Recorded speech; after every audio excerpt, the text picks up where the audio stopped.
자, 스카이캐슬 예서가 정말 윤리적으로 서울대를 못 갈까요? 제가 진짜 근래 와서 스카이캐슬이라는 걸 봤어요.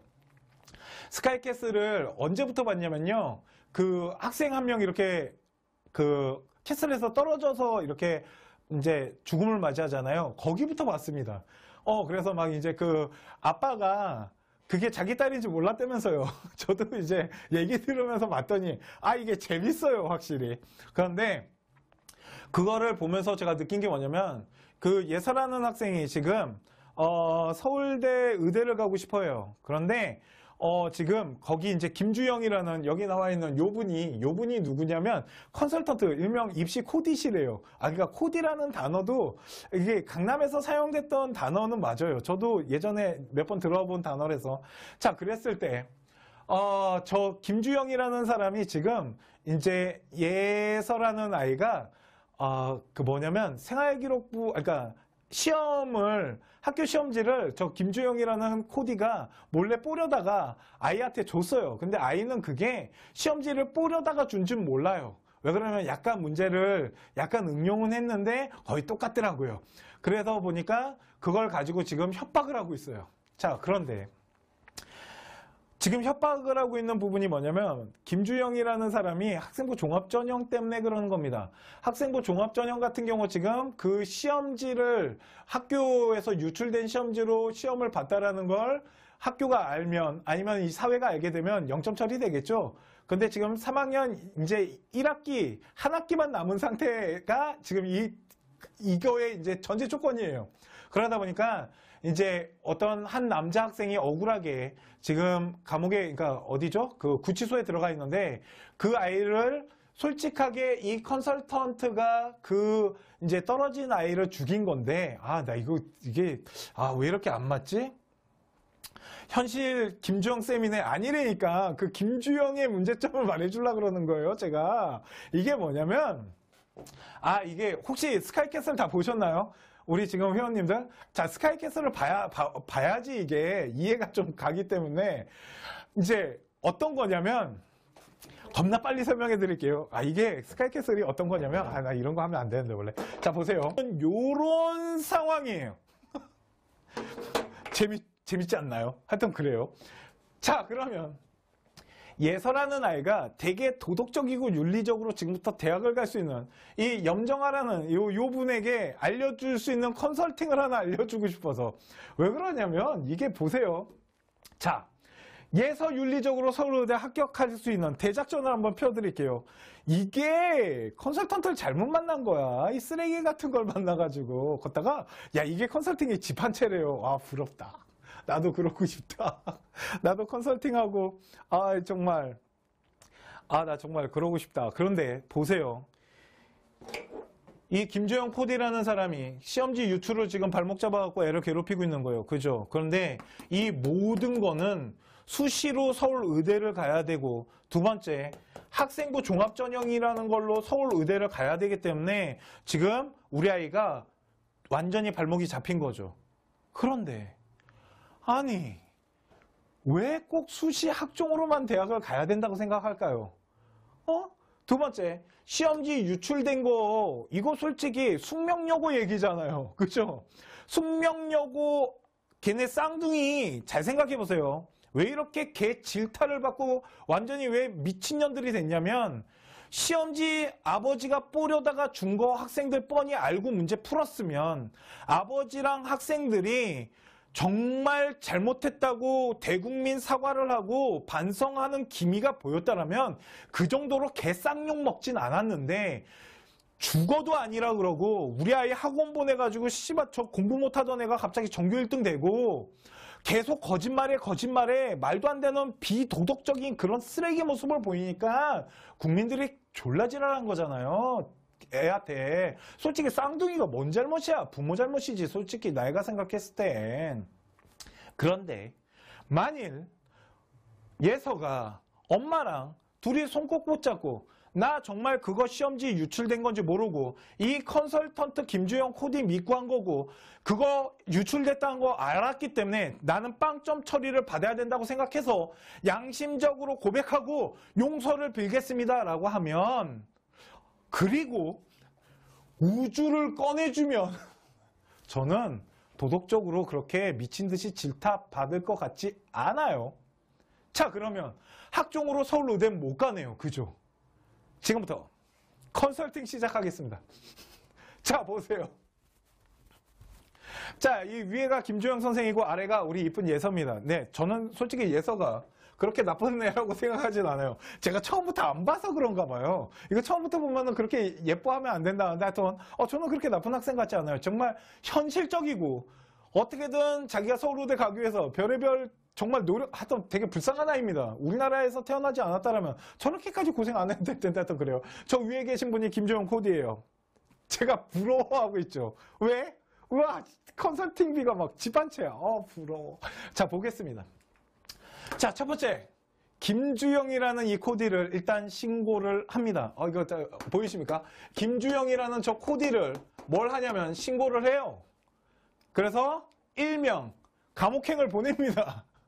그 다음에 어차피 성적 빵점 처리돼요. 걷다가 학교에서 질타를 받을 수도 있잖아요. 아니면 질타를 안 받는다라면 학교에 더욱 매진해서 공부 열심히 해야겠죠. 그리고 아니면 뭘 한다? 학교를 자퇴하는 겁니다. 그리고 뭐래? 검정고시를 보면 돼요. 왜? 우리 예서는요, 검정고시 공부할 아이가 아니에요. 지금 수준이. 자, 그래요. 검정고시를 보고 정시시험 봐서 서울의대 가면 될 거 아니에요. 노력해갖고. 그리고 우주랑 사귀어서 결혼하면 되겠네요. 이해 가십니까? 왜 수시만 보냐는 거죠. 수시 하나만이 서울의대를 갈 수 있는 건 아니고요. 또 재밌는 건 얘네 지금 다니고 있는 학교 자사고예요.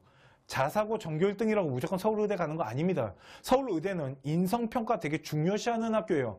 또한 성적만을 자꾸 얘기하는데 전교 1등 했다고 서울의대 가는 거 아니고 자소서도 잘 써야 되고요. 면접도 잘해야 되고 그건 또 다 어떻게 할 건데. 근데 자기 친한 애 감옥에다가 보내놓고 마음 편하게 자소서 쓰고 면접 볼 수 있을까요? 아니요.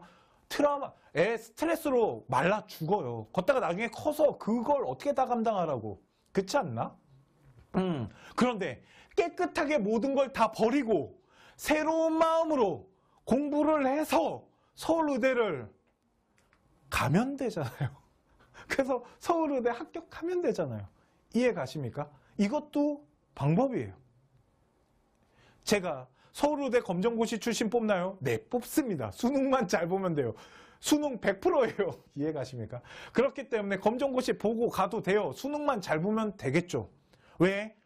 우리 아이는 공부를 해놨기 때문에 되게 열심히 다시 우리 아이가 그런 얘기예요. 엄마, 나는 뭐 게임도 안 하고 놀지도 안 하고 마음 편히 여행 한 번은 못 갔대요. 불쌍해 죽는 줄 알았는데. 하여튼 그렇게 해가지고 만약에 면접 못 보면 어떡할 거야? 너는 인성이 쓰레기구나 이러면 어떡하려고. 아이가 면접장 가서 무슨 짓을 할 줄 알고. 이해 가십니까? 그런데 아마 저 코디는 또 모르겠어요. 그 교수도 이렇게 외수할 수 있는 능력이 있어 보이긴 해. 부러워. 하여튼 그런데 이해 가십니까? 충분히 그게 아니더라도 자신이 가야 될 윤리적인 길로도 서울의대를 노력만 한다라면 자기가 그런 얘기 하잖아요. 자기 정말 열심히 살고 노력했다고. 그러면 그게 아니더라도 이 다른 방법으로도 대학에 서울의대를 갈 수 있다라는 겁니다. 그리고 왜 자꾸 서울의대를 가려고 그래? 연대의대를 가는 게 훨씬 좋지 않나? 여기 또 위험한 발언이네. 하여튼 그래요. 이해 가십니까? 이 얘기를 왜 해드리냐면요. 이게 이렇게 해석을 할 수 있는 게 저는 그런데요. 이런 학생들 되게 많아요.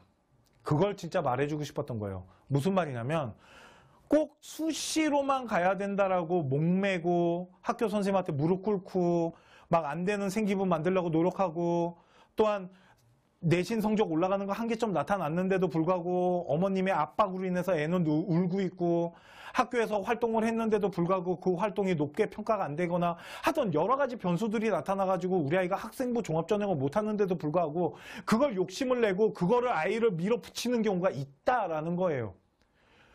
대학은 하나만 잘하면 대학을 갑니다. 교과가 됐건 아니면 학종이 됐건 내신 아니다. 교과로만 하면 서울대 연대 고대 못 가는구나. 하여튼 수시 중에 논술을 하건 그러면 또 서울대 고대를 못 가네. 하여튼 그래서 학종을 하는구나. 그런데 정시도 있다라는 겁니다. 그러니까 우리 아이가 무엇을 잘하는지를 잘 파악해 보십시오. 정말 이 말이 하고 싶었어요. 우리 아이가 진짜 교과 전형에 잘 맞는 아이인지, 정말 논술을 봐야 되는 아이인지, 정말로 학생부 종합 전형을 준비할 수 있는 아이인지, 아니면 정말 정시를 봐야 되는 아이인지. 하나만 잘해도 진짜 대학은 갑니다. 그런데 우리 아이가 무엇을 잘할 수 있는지를 봐야지, 옆에 있는 옆집 아이 철수와 영희가 학종한다 그래서 우리 아이가 무조건 학종을 하는 건 아니라는 거죠. 걷다가 지금 아까 보여드렸잖아요. 예사라는 학생은 더 이상 수시를 할 수 없는 상황까지 가고 있고, 아이는 지금 막 스트레스 받고 트라우마 와가지고 완전 병신이 다 되고 있어요. 그런데 그거를 계속 밀어붙이고 있죠. 친구를 구치소에다가 집어넣고 눈물을 흘리면서. 그런 아이가 무슨 씨발 의사를 하냐고. 그렇잖아요. 아예 정정당당하게 갈 수 있는 길을 다시 제시하고 노력을 해서 가자 그러면 충분히 갈 수 있어. 어차피 고등학교 2학년 때 자퇴한 다음에 고등학교 3학년 때 검정고시 봐서 가면 되겠구만. 이해 가십니까? 이것도 하나의 방법이라서 알려드리는 겁니다. 이 드라마를 보면서 지금 현실적인 우리 학생들의 생활을 한번 생각해 봤어요. 그런데 이게 좀 어떻게 보면은 되게 뭐라 그래, 드라마니까 재밌게 구성하고 되게 좀 강한 부분들이 있지만, 어떻게 보면은 정말 우리의 학생들의 지금 현실을 보여주고 있다는 게 솔직히 좀 가슴이 아팠고, 또한 이제 이쪽에 나오는 이쪽 염정아 라인 있잖아요. 그러니까 이태란이라는 분이 진짜 도덕적이고 윤리적인 교육을 해요. 그런데 이태란이라는 사람들은 이 집안, 아까 윤리적인 집안, 거기에는 공감을 못 한대요, 학부모들이. 그러면서 이쪽 지금 문제가 되고 있는 집안을 훨씬 호응하고 공감하고 소통한다라는 거죠. 왜? 진짜 우리나라 교육이 이렇게 흘러가고 있다라는 걸 이 드라마가 보여주고 있는 겁니다. 그러니까 지금 드라마가 역효과가 난 거예요. 원래는 윤리적이고 도덕적이어야 됩니다라는 걸 알려주고 싶었는데, 학부모들은 그 윤리적이고 도덕적인 거에 공감하지 않고 사교육에 찌들어져 있고 사교육에 미쳐있는 이 부분을 훨씬 많이 공감한다는 것 자체가 지금 우리나라 교육이 그렇게 가고 있는 것 같기는 합니다. 충분히 저도 공감하고 저도 이해는 해요. 그런데 다시 하나 말씀드리지만, 우리 학생이 뭘 잘하는지를 잘 파악하시고 우리 학생의 위치를 한 번만 생각해 보셔야 되는 게 저는 어머님과 아버님의 역할이라고 생각을 합니다. 자, 오늘 컨쇼 스카이캐슬이라는 이 드라마를 한번 재구성해가지고 예서가 윤리적이고 도덕적으로 서울의대를 갈 수 있는 다른 방법에 대해서 한번 이야기를 해드렸고요. 이 다른 이야기가 우리 다른 학생들에게도 적용될 수 있고요. 이런 아이들이 생각보다 되게 많다라는 부분 알려드리면서 오늘 컨쇼 라이브 방송은 여기까지 하도록 하겠습니다. 그리고 이제 1대1 상담을 오늘은 좀 짧게 받도록 하겠습니다. 감사합니다.